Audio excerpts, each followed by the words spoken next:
Welcome to Venture Voices, and today we're joined by Nick. Nick, welcome. Hey, thanks for having me. Yeah, no worries. Yeah, keen to obviously get stuck in straight away, Nick, and find out a bit about yourself in terms of what you've done in the past, what you're doing now, and of course a bit about Lorimer Ventures, and then keen to go from there. Yeah, sure. Great to be here. So my name's Nick Wijnberg, and I'm founder and general partners of Lorimer Ventures. We're an operator-led early stage investment firm, really dedicated to empowering and supporting builders at their earliest stages. We're a partnership made up of operators, founders, investors, but we all have sort of hands-on experience from company creation to IPO and post-IPO. My background is kind of diverse, as you mentioned. Right now, in addition to being sort of the chief operating officer for Lorimer Ventures, I'm also CFO and head of finance for RidePanda. RidePanda is a micromobility as a benefit startup. We've raised a Series A from the likes of General Catalyst, Blackhorn, Yamaha Ventures, Proeza, and some others. And I also sit on the board of two other companies that are near and dear to my heart, portfolio companies of Lorimer. One is a company called Upflow, which is an AR collection workflow and payments platform, and then OatFi, which is really embedded working capital as a service.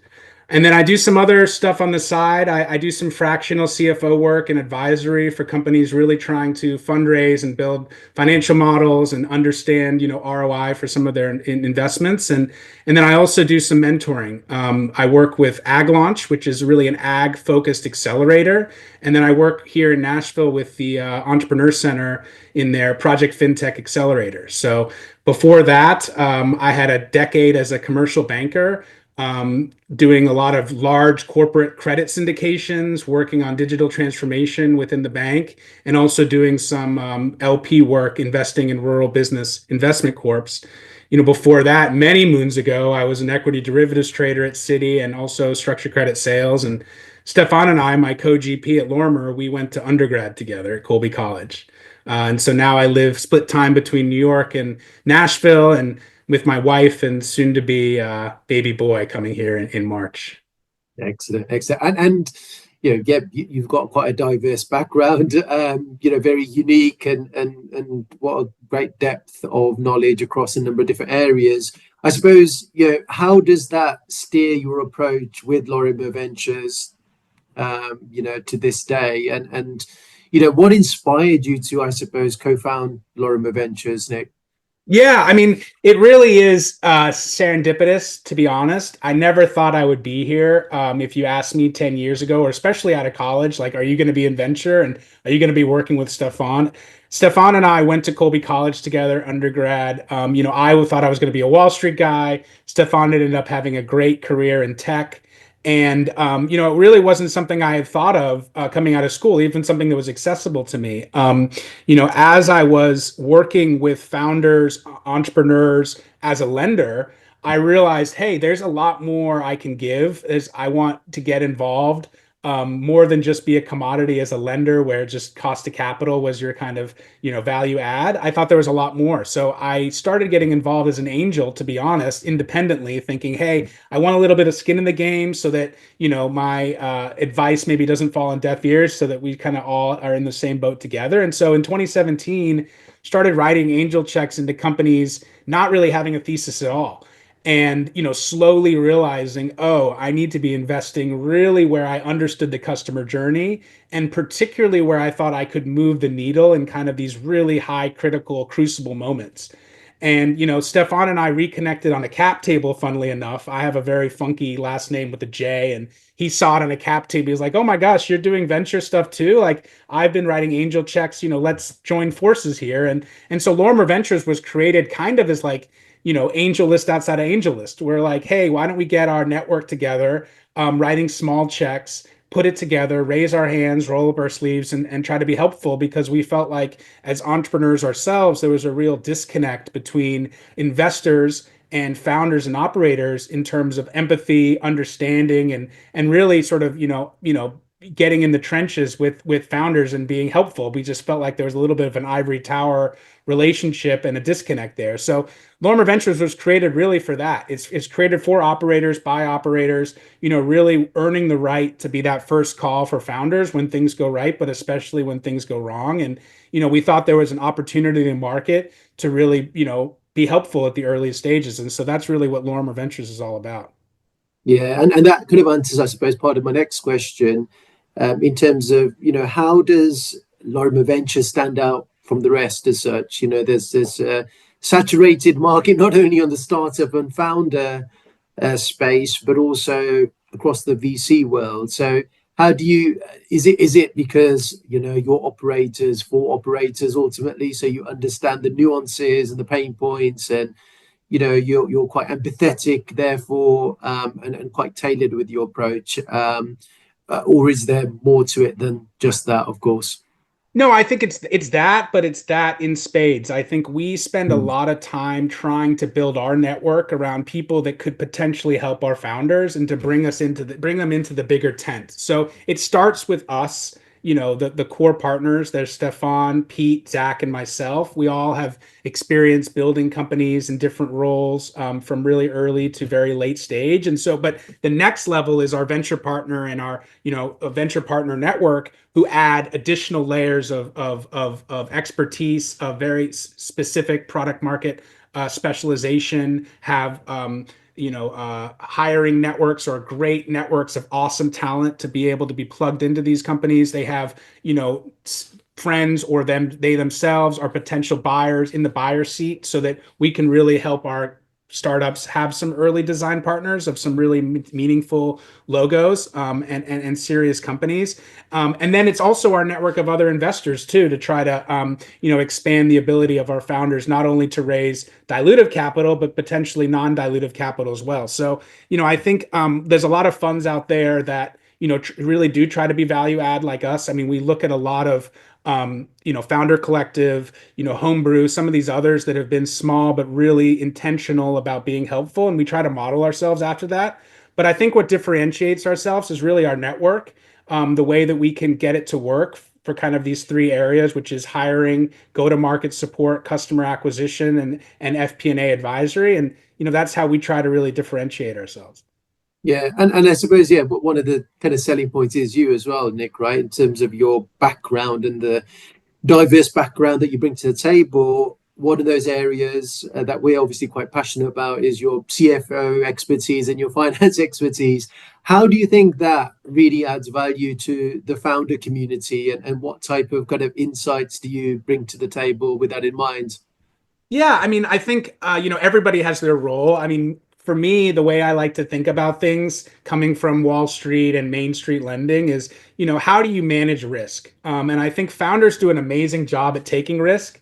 They can, they often are taking incredible amounts of risk, but sometimes it's hard to put those risks down in numbers and to understand which risks to be taking and what sort of return you should be getting on the risks that you're making. And that's really where I try to step in and be helpful.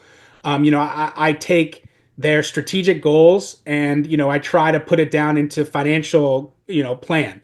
And I think being super data driven, particularly around numbers, helps me give a little bit of guidance and to proof points. And I think it helps founders align their bold vision into something that's really digestible, especially for outside investors or lenders or any other stakeholders. So I really take my experience raising capital, structuring deals, and just help founders really build like sustainable business plans. Because I think you can have a great product, but if you can't build a sustainable business around it, it can be really tough. And so that's really where I try to help. And I'm also like can get to that second level conversation because I'm living it right now at Ride Panda. And so when there's new FP&A tooling out there, I'm the one testing and I'm kind of the test subject first. And so I can give a little bit of a, experiential feedback. And, that's kind of how I, try to provide actionable insights and, be value added in my way. My other partners do other things as well, in terms of go-to-market strategy, in terms of product strategy, in terms of, a hiring strategy. And together we really provide this sort of holistic, sort of help for founders at the early stages. And the biggest question that we get, Nick, from founders is, when should I hire someone, full time? Should I bring in a VP of finance or a controller or a CFO first? There's different arguments. There's different schools of thought. There's the early stage seed, pre-series A, where companies tend to bring in that fractional expertise for obvious reasons. And then beyond that, post-series A, they tend to then bring in-house expertise. Would you agree with that approach, or is it a case-by-case kind of evaluation as to when they should consider bringing in someone in-house or even consider financial expertise? Yeah, I mean, it's definitely different for every business, especially depending on the, sort of asset needs of the business. Very soft asset companies, so pure software companies, ones that maybe the founder is technical and can build a lot of the things first. Maybe finance isn't as big or as needed of a function until you're really post revenue, I would say.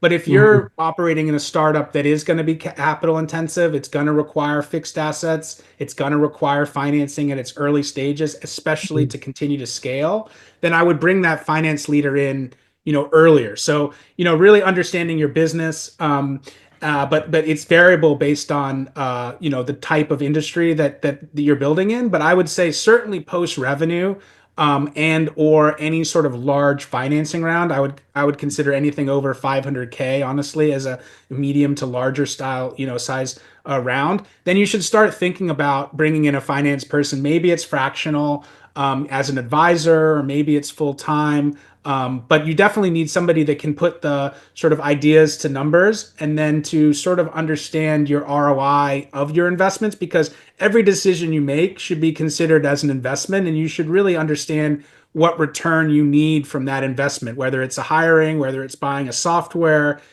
whether it's, a marketing campaign. You really need to be grounded in numbers, to be making the right decisions. So as soon as you start engaging in those types of things, large hiring campaigns, large marketing campaigns, you really should be bringing some finance person in to understand the unit economics of those decisions. So it's variable, but I would say, biased earlier rather than later, but certainly post revenue, seed stage or series A. And you're a founder, post Series A, 5 to 10 million ARR, and you're going out there to identify your first finance leader. What are the top three traits that you would advise a founder to look for in that finance leader to ensure that they're going to help that company scale up? Would you say, Nick? Yeah, I mean, I think it's definitely finding someone that can complement you as a founder's vision. So it is kind of variable based on the founding team's strengths and weaknesses to find Mhm. somebody that can complement. I always say, you need to build the operational rigor. That's so important. Building these processes to, reconcile your financials every month, to make sure that you're collecting on accounts receivable and you're monitoring it properly, make sure your payables are matching with the cash flow, make sure that the commission structure that you have for your salespeople matches the contracts that you're actually like executing on. There's a lot of different things that founders need from their finance people, and so it's not one size fits all, I would say, but certainly the core pieces is, are you bringing the operational rigor to your financial model, to your historical financials, and to your spend? And so you really want to find somebody who, has that discipline, has that experience, but is also not afraid to, like I say, intellectually spar with the founder in a very constructive way, so that you can get prepared for some of the questions from external stakeholders and be really dialed in with, like, the right answers and, the right decisioning. So it's hard to say one size fit all, but I would say the most key piece is, are you bringing these sort of operational standard operating procedures that really can allow the founder to focus on building the company and not sort of the nuts and bolts of making things work from a financial perspective. So it's And not a of great course, answer because I don't think there's a one no, size there fit isn't. all. No, Um, and of course, one of Lorimer's kind of key differentiators, as you pointed out, Nick, is that operational support that you provide, which as you alluded to just now, is obviously very important. Could you give us an example of a particular firm within your portfolio where you've provided that operational support and that's led to the company really scaling and growing, just so that we can get a flavor of, what you're referring to there in Yeah, terms sure. of. And I'll be honest, we don't love bragging. We like to try to stay as humble as possible. And I also want to knock on wood because, until, and as a finance person, it's not over till the fat lady sings, but we're really, really excited about this company that we're working with. And it's a company called Formic. Formic is a pretty, I think, revolutionary company that's allowing robotic automation to come as a service. We got involved with Formic, at the earliest stages, like their pre-seed round in 2020. And, we immediately went to work and actually helped them identify their head of marketing and business development, who actually ended up being their fifth hire of the company, and really scaled. Under his influence, this first hire got them really awesome high-profile clients, helped them secure over $100 million of senior secured debt. And by 2022, 2 years later, they raised an amazing funding round from the likes of Lux Capital and Initialized. And we had the opportunity to participate in a much more meaningful way than we had in our pro rata. And so that's where it started. And we continued to go to work. We used our network to try to find more customers for them, particularly food and beverage, which is where Formic really plays, which kind of aligned nicely with my network and my background in food and beverage lending. And then actually we had the opportunity in 2024 to raise another significant chunk of change for Formic in another expansion round. And Stefan had the opportunity, my partner, to join the board. And so now we're actually sitting on the board with the likes of Initialized and Lux, and Blackhorn. And this no-name Lorimer Ventures fund went from helping the founder hire one of his first employees to now raising a very great round, and I think it's doing tremendously. And so we're very involved. Stefan now sits on the board. It's one that we're very hands-on, and we've earned the right to be that first call, and we've earned the right to continue to invest in this company, despite the fact that we're a little bit less of a named brand than some of those others that are in there. So that's one that we're really excited about because the market continues to validate the product market fit of Formic, and it's one that we started from the earliest stages, have our tentacles in, and are really proud of what that team's been able to build. Right. Well, what a story. And Nick, I just want to pick up on the point that you brought in a key person, or you hired obviously someone very good in that kind of G2M space who really helped initiate that growth phase. Would you say that is the one of the most important positions to get right from us? Yeah. Getting someone who's got that G2M expertise in the specific silo they operate in would really help from a growth and scale up perspective. Oh, absolutely. I mean, look, I think that the first hires are so critical on the trajectory. I mean, the time spent interviewing, it's almost a cliche at this point to hire slow and fire fast. But Yeah. in the startup business, you don't have time, right? So you have everybody saying, "Hey, hire slow and fire fast," but you raise venture money and you better hit 3x growth year over year. How do you do that? It is really challenging. So getting that first hire right quickly, but making it right, so important. And so getting to that like speed of trust is hard to do without somebody maybe being a little bit of a gatekeeper, trying to filter out, having experience with some of these potential talent, so that you can vouch for them, so that that founder can feel like, okay, I can get to that second level trust conversation sooner because I need to hire slow, but I don't have time. So yeah, I mean, it's so important, and I think that's really where when you're a founder getting investors, I really think that proof is in the pudding. Are they able to help you? Do you trust them enough that the talent that they share, you might not think they're right for the company, but at least that they are some sort of qualified, and that they can continue to you can get to those second level conversations so fast. But yeah, I mean, go to market hire, so important. I think finding product market fit is the hardest thing in the early stages of a startup, and it's I think having somebody that can help you go to market so important. I mean, you hear it all the time, but distribution, trumps product often. And we see it time and time again. And so that's part of the secret sauce, is finding somebody that can crack the code on distribution for sure. Yeah, and would you say therefore distribution is the number one challenge for any SaaS business in the early stages, that Lorimer looks to, ultimately evaluate and dive into? Yeah, I think so. I mean, I wouldn't say, actually, I wouldn't say it's always distribution. Sometimes it starts with product, and product market fit. But distribution certainly, after you've demonstrated product market fit, is the key piece. So I think if you are building in a space where you really understand the customer journey, maybe you operated in it for a long period of time, and there's already fit based on your experience, then yeah, distribution becomes super important. But I think if for those builders that are building maybe without complete subject expertise in the area that they're building, finding that product market fit maybe is a slightly more important with a few design partner customers, and then really scaling that flywheel of distribution becomes sort of the second really key piece while you continue to refine the product for fit. But yeah, I would say that at the earlier stages, especially if you're post product, maybe post revenue, distribution becomes such a key piece. And how do you build that flywheel where over time your CAC decreases, and your net revenue retention increases? And I think that's largely the result of a good go to market hire. And founder first approach, Nick, I've heard it mentioned a few times, by some other VCs as well.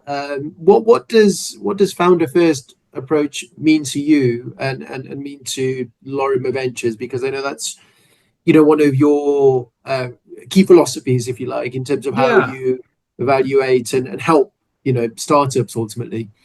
Yeah, I mean this one is evolving for sure. I mean, founder first, means really trust. Like, are you earning the right to be that first call? Can founders talk to you where they don't have to put on some sort of bravado, or they can really be honest?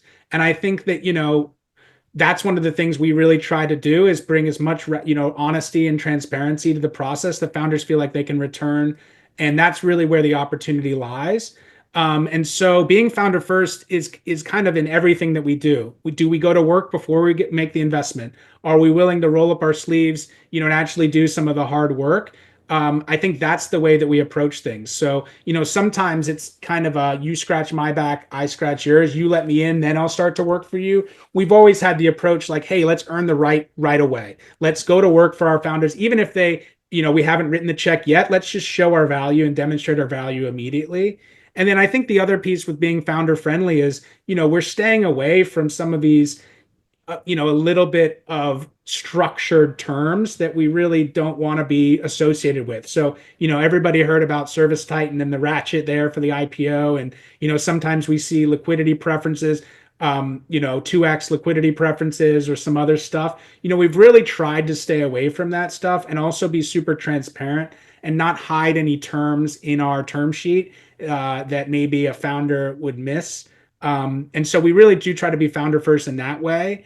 And then I think, just being available is really important. And we go to work, we do check-ins, we're willing to do some of the grunt work with our founders to get in the trenches. And I think that earns the empathy and the respect, that leads us to be founder first. So those are the types of things that we try to go to bat for with our founders. And we want to be their ally from the earliest stages. And so those are the things that we do to demonstrate that. Mhm. And aside from an impressive kind of business model and a business idea, what makes a founder for you investable, from the get-go? Yeah. I mean, we say it's urgency, it's drive, it's charisma, the ability to attract high talent. I always say that Elon Musk is brilliant, but really what his brilliancy is he's gotten to convince many, many, many smart people that are arguably smarter than him in domain expert, in their own domain, to come join him and work for him. So charisma is so important. I think domain mastery, or the ability to be curious and willing to learn if you're moving into a new industry that you're not familiar with, like, that's so important. We look for the ability to execute. the ability to build great teams, and the ability to pivot if you need to. So I think, every founder is different. You do need a little air of arrogance to you. You need a little bit of a, bravado and confidence, but you also need to be able to pivot and to, be intellectually flexible to move to where the market's going and to not be completely rigid in your thinking. And so if you have all those traits, we very much would like to talk to you. Yeah, and I'm sure you get thousands of messages each day in terms of wanting to pitch to you and get your money. How can founders, I suppose, stand out right now from the noise? Are there any particular tips that you could offer from the get-go, from the point of messaging you or calling you, as to how they can grab your attention, Nick? Yeah, I mean, I think, in the same way that, our founders trust us when we recommend talent to them and build the trust, we get such an amazing referral network from our founders that like us, that refer their founder friends to us as sort of another way to get to that speed of trust. And so, the first thing I would say is look at our portfolio, see if you've talked to any of our portfolio company founders, build a relationship with them, and they will be your greatest advocates. And we've gotten some fantastic opportunities from founder referrals. So that's the first piece. We definitely take that incredibly seriously. If you're referred to us by one of the founders that we've already worked with, that speaks volumes to us. And so that's the first piece. If you can't do that, I think the second piece is to when you reach out to us, make it a little bit catered to us individually. You know, I like the entry emails where they have done a little bit of homework on us.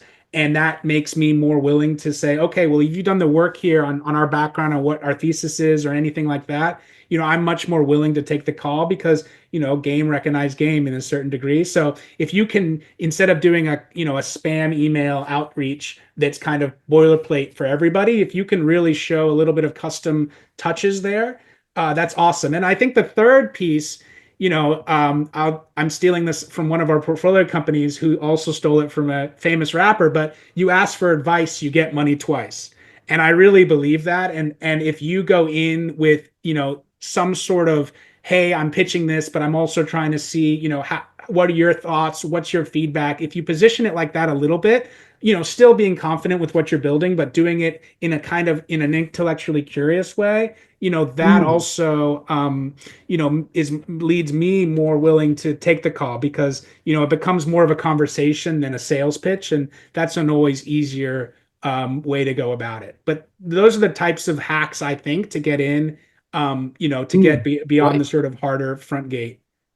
great advice. And who's the rapper? Can you remember? It's yeah, no, it's yeah, I'll get back to you on that one. But You're the anyway, first that's it's a good you're the one. first I think that's it's quoted Sean me. Paul actually. I think Oh, it's there Sean we are. Paul is the rapper. Yeah. In this Venture Voices series, I think you're the first to quote a rapper. So well done to you. We'll There you have go. that There take you on that. go. That's great. And we've obviously had a couple of VCs on this series recently who've talked about the ever evolving or changing role of a VC in terms of just becoming your old traditional kind of old fashioned, let's say, capital investment engine, but more of a kind of operational support mechanism, which it seems as though obviously you're quite passionate about, you personally as well as Lorimer Ventures. Is that how you see most VCs evolving over the next, let's say, 12 months? It's very difficult to see beyond that in the current Yeah. climate, but you know, do you see that being the role of VCs more so over the next 12 months versus any other time? Yeah, I mean, I think everybody needs to find their edge. I'll be honest that when interest rates are low, when the capital is abundant, the differentiation becomes even more important. The reality is, if capital becomes a little bit scarce, then all of a sudden capital is no longer a commodity, and you can kind of go back to your old ways.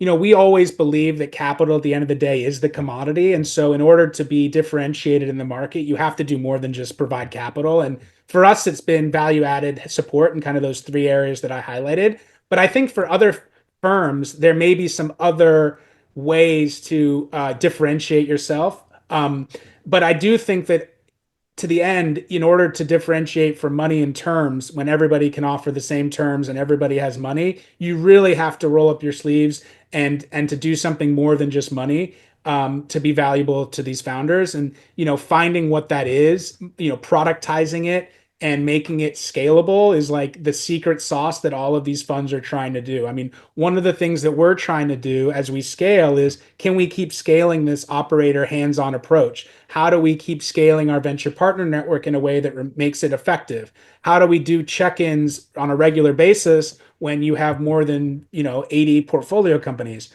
How do you manage that? So I think that everybody wants to be hands-on and operator-led. They also are, like, depending on the size of the firm, spread really thin. So they just have to continue to invest in processes and technology, candidly, that can allow them to provide that kind of white glove operator led help, but also scale it in an effective way. And so I think the scaling tools, that's how I see venture capital evolving. We'll always have funds that want to be hands on. The way that it evolves is that, in the same way that our companies are using AI and digital transformation to scale themselves, venture capital funds have to do the same.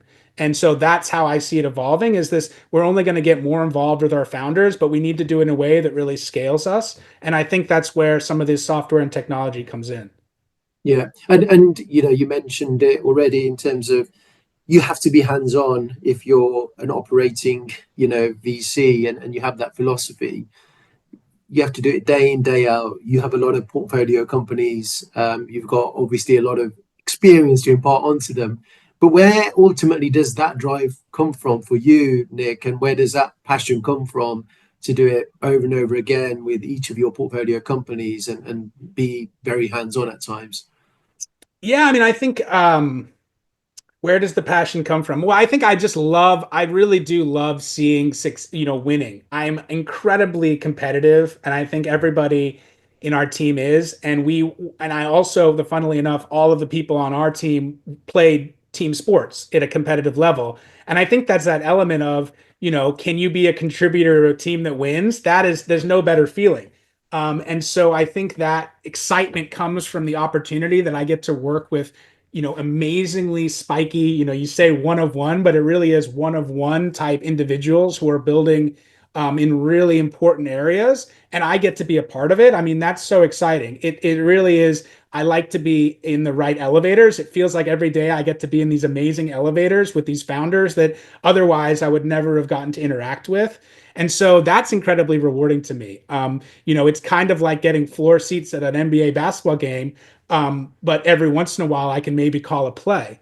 And that's the way I feel. It's really exciting to be with, I think, tremendous builders and, really great minds. And so every day being able to talk to them or give some feedback or hear their thoughts is really gives me energy.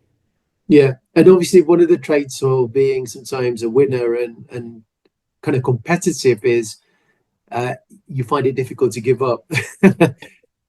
Does that become That an is issue true. when a startup isn't doing well? You just keep going, you keep driving them forward. They pivot and they pivot, but it's still not working. Is there a certain kind of certain milestones that you assign to your companies that they need to hit? Otherwise, it's not going to happen. Or is there a bit more leeway? It's not over till it's over, I would say. Like, I mean, I've studied this space, and there's many times where you're dying for 4 years, and then year five you hit it and you just ramp. So I never count out founder and teams. That there is a little bit of an element of I start to think a little bit about dollars raised to revenue. If you start to see things where you've raised more than 10 times your revenue, I start to get a little queasy on that, especially if time's gone by. So, looking at companies that are maybe 4 or 5 years old, haven't been able to scale any sort of revenue and have raised a lot of money, all of a sudden it gets really tough for everybody involved. And you got to kind of figure out what's going to happen. And so, one of the things that I try to encourage founders is, raise enough, but don't try to raise too much because it actually can hurt you in the next round and make it really, really challenging. And so that's, honestly, plug for CFO is, plug for somebody that can help you raise right enough with enough cushion, but not too much so that your next round isn't impossible to fund. So I would say that, outwardly, we're always going, as long as the founder wants to build, we're there with them. So we don't write anybody off unless they tell us that they're written off. But we certainly feel like there's a certain point of a company's trajectory where we can be the most value added at these crucible moments. And so we do try to, be interactive when that inflection's occurring. And if we don't feel like there's any sort of inflection going forward, it's probably a little harder to be involved. So we really do try to be, at this intense episodic period where we do see the inflection occurring, and that's where we feel like we're the most value added. And kind of just closing off here and looking ahead, a couple of questions. Yeah. Lorimer Ventures, your kind of, I suppose, New Year's resolution. What is that, or what is your aim for this year? And two, how do you see the SaaS startup space evolving this year as well? Obviously, last year we had a game of kind of two halves in terms of investment, with the first half being challenging, second half getting better, and good momentum coming into this year, of course. But how do you see those investment patterns, kind of mapping out this year, would you say? Yeah, I mean, so our goal this year is to raise fund two. And so that's my New Year's resolution. That's everyone on the team's New Year's resolution is, can we put together a thesis, a strategy that really is scalable and that's validated by, larger anchor institutional investors into the fund. And so can we prove out that this model really, is a franchise and not just a flash in the pan? And so that's really the work that we're doing this first half of the year internally, is building all of the processes, all of the thought about fund construction, and how do we continue to scale our operator approach. And so that's personally Lorimer's goal there. In terms of like how SaaS is changing over time, I think, AI is really shaking up the game. And I'm not necessarily, breaking any sort of news here in terms of how it's really moving away from seat-based to outcomes-based. And we are seeing more and more that SaaS becomes this sort of conduit for AI outcomes. And because AI's cost scales with difficulty, you're going to have to sort of shift away from just a seat-based revenue approach to something that's more outcomes-based, as we believe it. And so that's a fundamental shift in how you think about SaaS. It used to be that you sold seats. Maybe there was a little bit of usage pricing in there, but it was mostly seat-based revenue and some, feature expansion for net revenue retention, but it really wasn't outcomes-based as much. We're starting to see a lot more of a focus of these SaaS platforms, particularly the ones that are using AI, as needing to be outcomes-based in their pricing. Another piece that we've really been focused on is, in our investment thesis is, are these SaaS platforms either creating unique data, or are they able to access data in a novel or proprietary way? I think that's increasingly going to be important, as AI really is the accelerator to data, and data is the oil that sort of really runs AI. And so if your SaaS platform isn't creating unique data sets or has a novel way of accessing unique data, it's going to be a lot more challenging in the future, especially if you want to integrate AI tooling into your platform. Yeah, and there's probably not many industries that haven't been disrupted by AI, but is there a particular industry that you'd love to see more kind of evolve out of from an AI perspective? Obviously, you mentioned Formic from the manufacturing firm, and how they've done great with the robotics piece and automation there. I'm sure there's a bunch of other manufacturing companies that could do with automation being the obvious one, and AI, because there is a lot of antiquated system and process within manufacturing companies, as we know.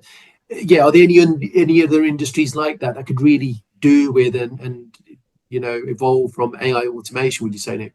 Yeah, I mean, look, we're really trying to refine what our next thesis is going to be for this fund too, and we've been thinking a lot about vertical SaaS and particularly around unique data sets for vertical SaaS. Like, how do you remain differentiated? I think there continues to be an opportunity for sort of second generational vertical SaaS that really is able to be AI first, use this foundational data that's being generated on there to continue to be really specific use cases and do a lot of this prompt refinement for very vertical specific areas. So I think vertical SaaS is a tremendous opportunity where these newer platforms are built with sort of data first and in a taxonomy that is really easy to ingest for AI. I think there's a tremendous opportunity there. And even further, when you bring in quantum, which I think nobody's talking about in the same way as AI, but I think is going to be just as transformational, if not even greater. Um, all of a sudden, anything that has a digital twin element to it, now we can run many, many, many simultations at the same time and get to really precise recommendations. So I definitely think that getting ready also for being able to use quantum to run many, many simulations will help a lot of these industries that require really precise digital twins. So IoT is one of those pieces. I think vertical SaaS is another piece. We haven't played in it as much, but certainly in chemistry and biology innovation, there's going to be some really great places there, to invest in too. But I think, as much as founders are rolling their eyes that, oh, everybody's talking about AI, it's hype. I think honestly, you have to also be thinking, okay, what are the impacts of quantum on my business as well, and can I also potentially use this new ability to run many, many simulations at the same time combined with AI? How can I put this into my business? And so I think in the next year, 2, 3, we're going to start hearing more and more about applications, not just of AI as the accelerator, but quantum is really this amazing engine to build much better simulations and to be a much better sort of assistant for giving insights. And quickly putting in on your kind of CFO expertise, we saw a massive shift last year with job descriptions really highlighting for CFOs and VPs of finance and controllers for that matter, uh, really needing the expertise within AI automation to help that company move forward. I think AI is I think last year AI infiltrated the CFO house versus any other year, from what we can tell. Will that continue? Will the CFO job become a lot more different even in a year from now with AI obviously automating a lot of the kind of disciplines within that CFO house ultimately? Yeah, I mean, I think that the functions of the traditional head of finance, so less strategic, more operational, will certainly continue to be automated out. I think the value of CFO still is in the strategic, which, as much as AI can help, I think there's a lot of variables today. I think that what AI is doing is supercharging existing employees and will probably drive more company creation with less employees. So to me, the reality is that I think the CFO will still be a part of the executive team, but will really be supercharged by instead of having a larger team beneath them, we'll have more superhuman AIs that if less of a team that are doing more through automation. So I think the role is still going to be super important. But I have the belief that in the future, companies will probably there'll be many more companies, but there'll be many more companies with less employees.